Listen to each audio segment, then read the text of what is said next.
साथियों नमस्कार।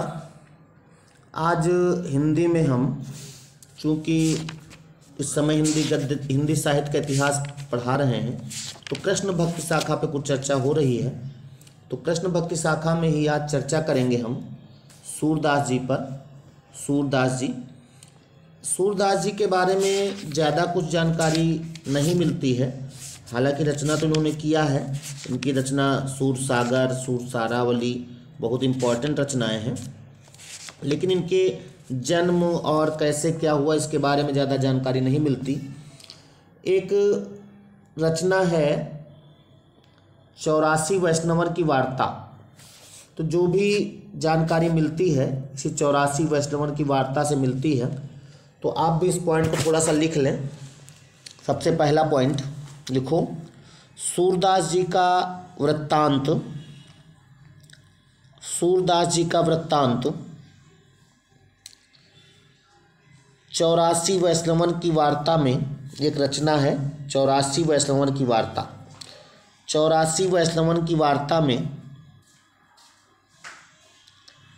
केवल इतना ज्ञात होता है कि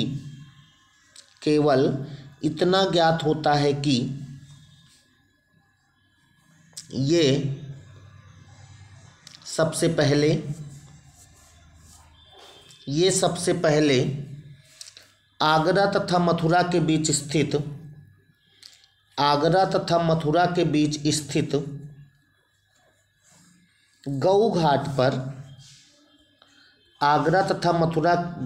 स्थित गऊ घाट पर गऊ घाट पर एक साधु या स्वामी के रूप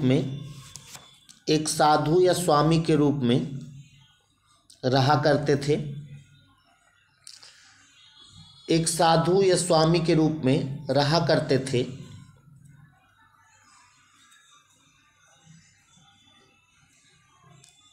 तथा वहीं पर अपने शिष्य बनाया करते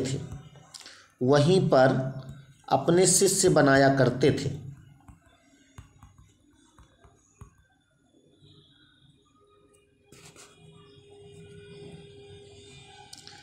उसके बाद फिर जब गोवर्धन पर श्रीनाथ जी का मंदिर बन गया तो एक बार वल्लभाचार्य जी गऊ घाट पर गए थे। तो वहाँ पर सूरदास उनके दर्शन करने के लिए आए और उन्होंने अपना बनाया हुआ एक पद गाया था इनके सामने वल्लभाचार्य के। तो आचार्य वल्लभाचार्य जी ने उन्हें अपना शिष्य बना लिया और भागवत की कथाओं में गाना गाने के लिए इन्होंने आदेश दे दिया। तभी से अपनी रचनाएं करते थे और गाना गाया करते थे। इन्होंने इसके बाद एक अष्टछाप की स्थापना हुई। अष्टछाप की स्थापना बहुत इम्पोर्टेंट है। पूछा जाता है अष्टछाप की स्थापना किसने की थी। तो आप हेडिंग डाल लो, अष्टछाप।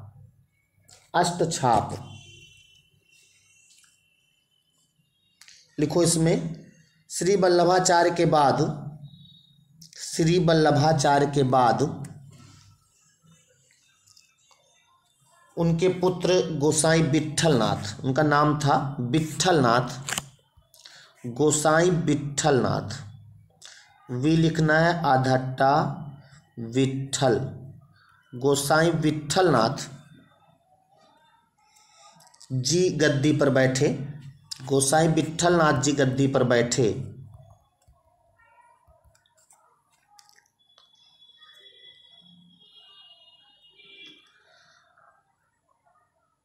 गोसाई विट्ठलनाथ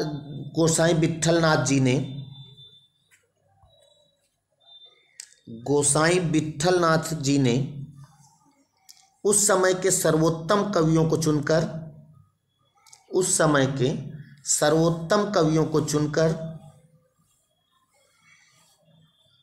अष्टछाप की स्थापना की।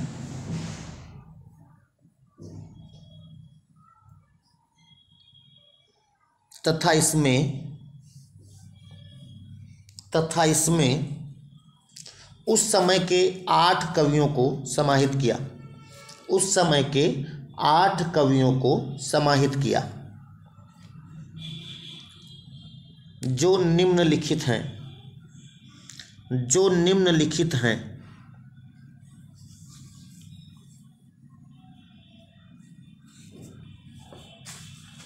अब आप हेडिंग डाल दो अष्टछाप के कवि। अष्टछाप के कवि, ये बहुत इंपॉर्टेंट चीज है। अष्टछाप के कवि पूछा जाता है, क्वेश्चन ऐसा आता है कि निम्नलिखित में से कौन सा कवि अष्टछाप का कवि नहीं है। तो आप 8 कवियों को ध्यान देंगे तो वो क्वेश्चन कर लेंगे। तो अष्टछाप के कवि में आप देख रहे हो, सबसे पहला नाम सूरदास का है और सबसे महत्वपूर्ण योगदान इन्होंने ही दिया। उस समय की रचनाएं इनकी बहुत हुआ करती थी। तो अष्टछाप के कवि में सबसे पहले लिखो सूरदास,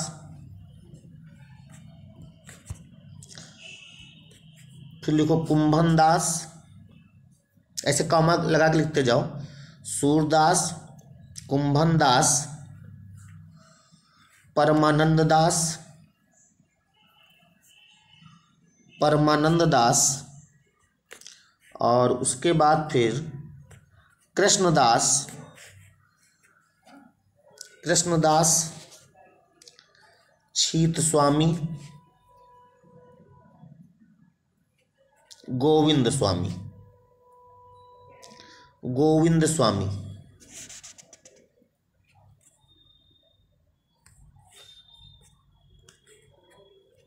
और अभी कितने हुए? अच्छा 6 ही हुए, 2 और होंगे। हाँ, चतुर्भुज दास, चतुर्भुज दास और नंददास, ये अष्टछाप के कवि हैं। इनमें कुछ लोगों ने रचनाएं नहीं की ज़्यादा, लेकिन कुछ लोगों ने, जैसे नंददास हैं, इन्होंने अच्छा योगदान दिया है। परमानंद दास हैं। तो जो लोगों ने इनमें कुछ योगदान दिया है उनकी हम बात करेंगे। और पहले और सूरदास की रचनाएं तो आप जानते हो, 2 रचनाएं इनकी इम्पोर्टेंट वही पूछी जाती हैं, सूरसागर, सूरसागर और सूरसारावली, सूरसारावली। तो और इनके जन्म और मृत्यु के बारे में ज़्यादा कुछ जानकारी नहीं प्राप्त होती है। सब वही 84 वैष्णवन की वार्ता के आधार पर सब बात करते हैं, लेकिन कहीं पर कोई प्रमाणित बात नहीं है। तो अब आप हेडिंग डालो अष्टछाप के कवि एक है नंददास। हेडिंग डालो नंददास।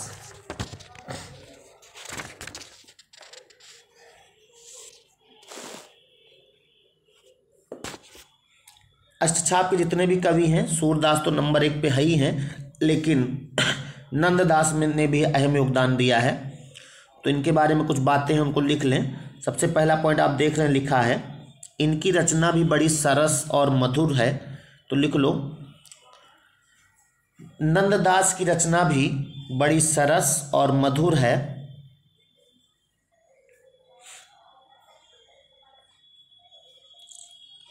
अगला पॉइंट लिखो, नंददास के संबंध में, नंददास के संबंध में यह कहावत प्रसिद्ध है। नंददास के संबंध में यह कहावत प्रसिद्ध है। कौन सी कहावत है? और कभी गढ़िया नंददास जड़िया, और कभी गढ़िया नंददास जड़िया।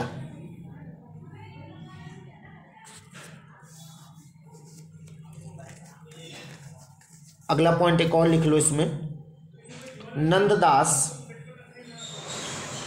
सूरदास जी के ही समकालीन थे। नंददास सूरदास जी के ही समकालीन थे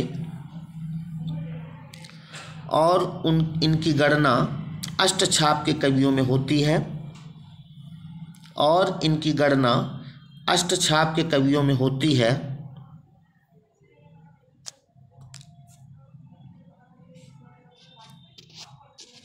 अष्टछाप के कवियों में होती है। अगला पॉइंट लिखो, अष्टछाप में सूरदास जी के पश्चात, अष्टछाप के कवियों में सूरदास जी के पश्चात नंददास का ही नाम आता है। नंददास का ही नाम आता है।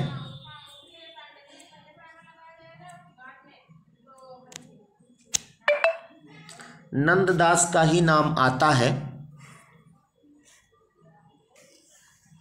आगे लिखें, लिखा हुआ स्क्रीन पर। देखो इनकी 4 पुस्तकें जो हैं वही अब तक प्रकाशित हुई हैं। एक रास पंचाध्यायी, भ्रमर गीत, अनेकार्थी मंजरी और अनेकार्थ नाम माला। इसमें जो ये रास पंचाध्यायी है ये सबसे इम्पॉर्टेंट रचना है इनकी, और ये जो है रास पंचाध्यायी रोला छंदों में लिखी गई है, यानी इसमें रोला छंद थे। आप छंद जानते होंगे, अगर छंद पढ़े हैं तो चौपाई, दोहा, सोठा, एक बार रोला कई नंबर आता है। इसमें 24 मात्राएं होती हैं एक चरण में।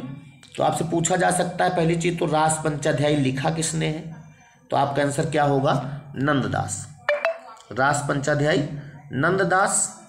और रास पंचाध्यायी में कौन से छंद का प्रयोग किया गया है, तो ये रोला छंद का प्रयोग किया गया है, रोला का। लिख लो, पहले ऐसे लिख लो, इनकी सबसे प्रसिद्ध रचना रास पंचाध्यायी है। इनकी सबसे प्रसिद्ध रचना रास पंचाध्यायी है, जो कि रोला छंदों में लिखी गई है, जो कि रोला छंदों में लिखी गई है।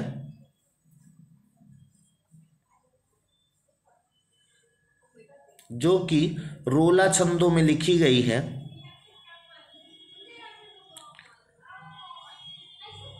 आगे लिखें, रास पंचाध्यायी के अलावा, रास पंचाध्यायी के अतिरिक्त, रास पंचाध्यायी के अतिरिक्त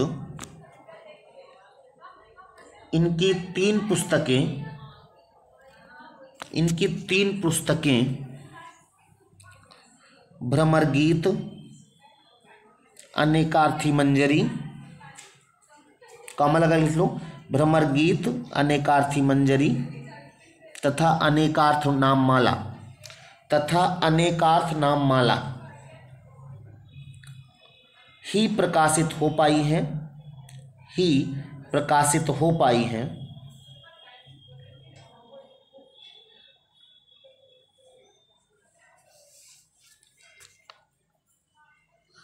आगे लिखें, इनकी अन्य रचनाएं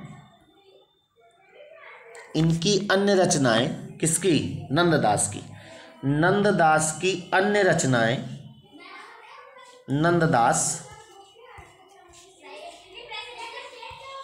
नंददास की अन्य रचनाएं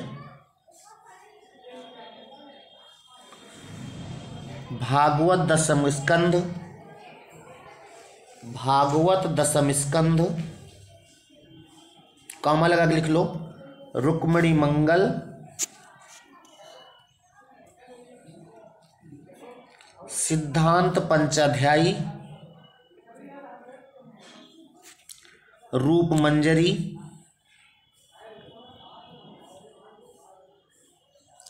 रस मंजरी तथा मान मंजरी हैं।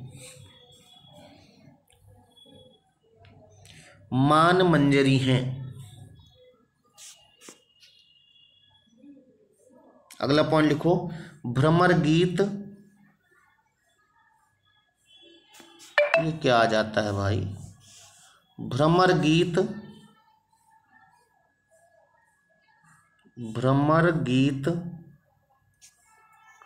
तथा सुदामा